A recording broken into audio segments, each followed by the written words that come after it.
Muy buenos días, queridos hermanos y hermanas. La palabra nos reúne en este sábado 4 de junio del 2022. Y el texto es el de San Juan en el capítulo 21, versículos del 20 al 25. Yendo Pedro con Jesús, se volvió y vio que detrás de ellos iba el discípulo a quien Jesús tanto quería, el que en la cena se había recostado en el pecho de Jesús y le había preguntado al Señor quién era el que lo iba a traicionar.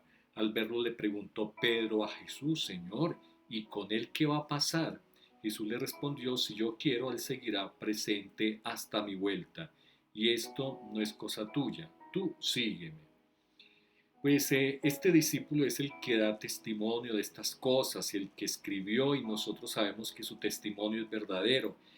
Pero Jesús realizó muchas otras cosas. Si se escribieran una por una, creo que no cabría en el mundo los libros que habría que escribir. Palabra del Señor.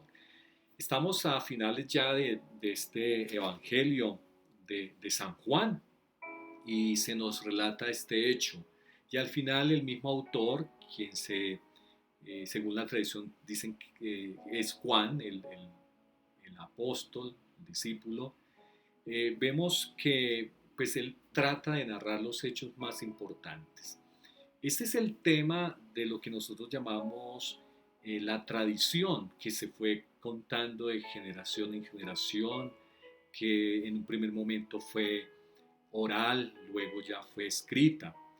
Y es lo que nos ha llegado a nuestros tiempos. Ahí es donde nosotros vemos con seriedad y claridad esta tradición de nuestra Iglesia Católica. Pero una tradición, cuando yo lo hablo, no lo hago en términos de una tradición que se queda en los anaqueles, guardada, algo que se trae del pasado, sino una tradición, digo yo, novedosa. ¿En qué sentido? No perdemos la esencia del mensaje de Jesús, sino que ese mensaje de Jesús se encarna en la realidad de hoy. ¿Qué nos dice la palabra de Dios en el día de hoy, en las circunstancias de hoy? Esa es la gran riqueza de esta tradición de la palabra de Dios que se ha transmitido de generación en generación.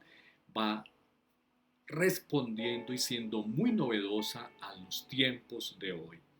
Que siempre que nos acerquemos a las escrituras, que siempre que nos acerquemos a la palabra de Dios, hagamos siempre esa interpretación desde el contexto que vivimos, porque no podemos quedarnos, repito, mirando hacia atrás solamente con añoranza, sino esa palabra de Dios nos tiene que decir mucho en el hoy. De antemano quiero invitarlos de que nos preparemos desde ya mañana a la gran celebración de Pentecostés. Que nuestra oración que hagamos hoy es en preparación para recibir ese espíritu que nos llega del resucitado, que nos va precisamente a remover, es el que nos va a poner en dinamismo y es el que nos lleva a actualizar esta palabra en el día a día. Seamos devotos del Espíritu Santo. Y la bendición de Dios Todopoderoso, Padre, Hijo y Espíritu Santo, descienda sobre vosotros y os acompañe siempre. Un feliz sábado.